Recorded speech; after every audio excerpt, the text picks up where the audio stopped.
What is India short of? What would you, as a visitor or a traveler, might miss when you're there? What is harder to find? Today is the ultimate packing video where you learn what you can actually not find in India, what you need to bring with you, and what you're just gonna carry for no reason because you can find it in every corner. My name is Ellie, I live in India and I love helping planning people their perfect trip. Okay, so the first thing I want to talk about is actually shoes, and it's actually big size shoes. So the Indian people, their feet size is smaller, and a lot of times you cannot find big size shoes for women specifically. So I'm like in a US 10.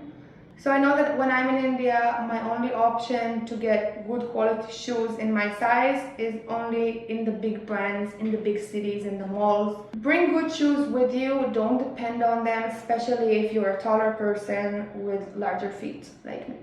Number two is sunscreen. So in India, they don't really use that much sunscreen, hats, sunglasses, not the most common. So if you are a person who uses sunscreen and all these things regularly and you're used to your fancy brand with 50 SFP or whatever, make sure you pack it, because again, it's not going to be common everywhere. Only in the big cities you get the big brands that you like. This goes together with hats, as I mentioned, and sunglasses.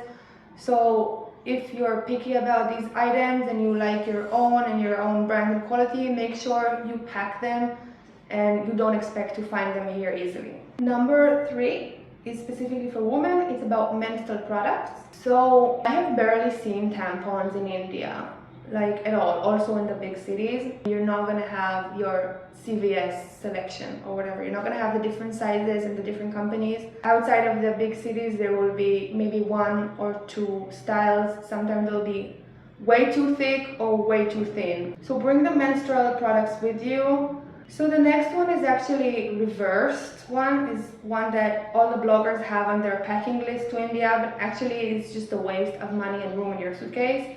And this item is mosquito repellent. So obviously India has mosquitoes at some places at some times, but most probably your mosquito repellent from your country is just not going to be effective. Like, the Indian mosquitoes are bosses, they have their own things.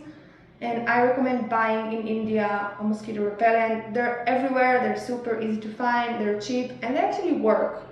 So instead of carrying something you're not sure is gonna work and spending time and effort storing it in your luggage, just buy one here. It's gonna be cheaper and it's gonna be more effective. A mosquito repellent is easy to find everywhere, not just in the big cities, literally in every corner shop.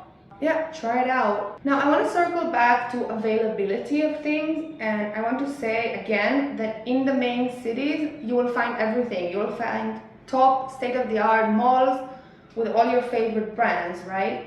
But usually in India, a lot of places that you'd want to go to are actually outside of the cities, are in more rural places, in more village areas. You can order anything you want on Amazon India, which has been super amazing and useful. You can put your hotel or guest house address, they'll probably help you with it, and you can get it delivered to you on the next day. So anything you need urgently, you cannot go back to the city, use Amazon India. It's really good. And I hope this was really helpful to anyone who's coming to India.